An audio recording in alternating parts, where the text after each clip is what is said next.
You could go all night, couldn't you? That's what you'll learn about me. I never stop. What if I offered you half of what they're paying me?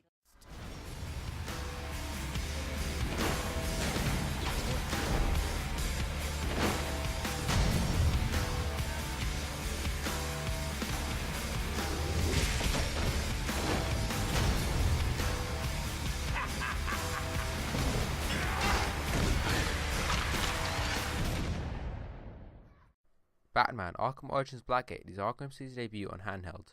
But is the portable Batman experience we've been waiting for, or just another bad licensed game? What do we know? There was an explosion at Blackgate about 6 hours ago. They think maybe an escape attempt went bad. And the inmates took advantage and overran the guards. Afraid so. Blackgate follows Batman 3 months after the events of Origins. With the villains all behind bars, an explosion occurs at Blackgate prison, and Batman, along with temporary ally Catwoman, must investigate. Early on, you are given the choice of what order you would like to tackle the different areas. Each district is run by a different villain, and depending on which order you choose, the story slightly changes. The narrative is still mostly predictable, but it's still easy to enjoy the cliched storyline. Tied up in a meeting, and tempers are running high. It's an explosive, you might say. Where you are right now. Can't you use one of your bat thingies or something? Not for this, no. It is an unusual feeling playing a platform where you can't jump, but soon you get to grips using run and grapple mechanics as a substitute.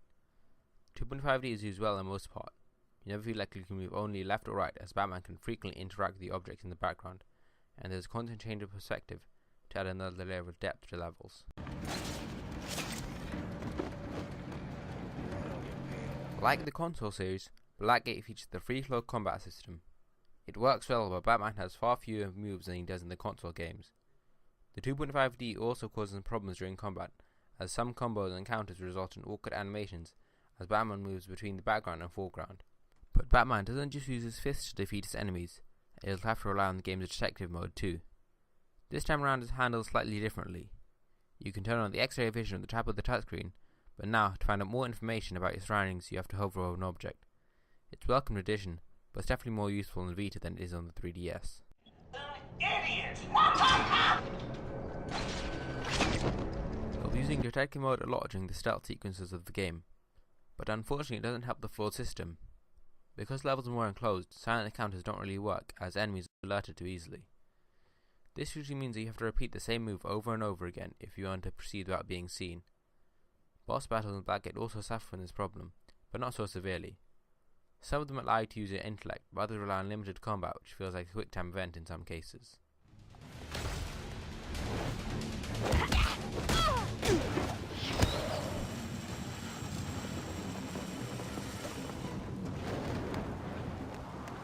Blackgate is available for both the 3DS and the Vita, with the only difference between them being graphics. On the 3DS, graphics are poor, and while they're only slightly better on the Vita, they still look very underwhelming. The graphic novel style cutscenes, on the other hand, are a great throwback and a good compromise. You take my eye, but I'll never let anyone take my staff. You deal with the Joker. I'll help them. Understood. I don't know who you're supposed to be, but in case you didn't notice, this building's business hours are over. Batman Arkham Origins is not a bad game, but it's not a great one either. It tried to capture what made the console game so popular, but never really lives up to its potential, and that's why it gets a 7 out of 10.